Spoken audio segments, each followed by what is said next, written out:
शोधू नको भीमाला मूर्तीत दगडांच्या, सापडू दे भीम माझा कृतीत माणसांच्या, सापडू दे भीम माझा कृतीत माणसांच्या. डॉक्टर बाबासाहेब आंबेडकर ही प्रथम कृतीत आणण्याची गोष्ट आहे. त्यांचा विचार हा प्रथम कृतीत आला पाहिजे.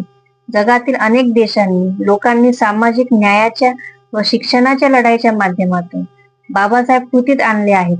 पुढच्या पिढ्यांना या व्यक्तिमत्वाची ओळख व्हावी, तो विचार त्यांच्या मनात रुजावा, ते व्यक्तिमत्व त्यांना प्रेरणा देत राहावं.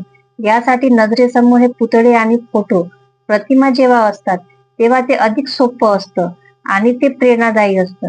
हे जगाला समजलं आणि म्हणून खऱ्या अर्थाने जगामध्ये डॉक्टर बाबासाहेब आंबेडकर यांचे अनेक देशांमध्ये, अनेक महत्वाच्या ठिकाणी, विद्यापीठांमध्ये, अगदी संयुक्त राष्ट्र संघामध्येही डॉक्टर बाबासाहेब आंबेडकर यांचे पुतळे उभारले गेले आहेत.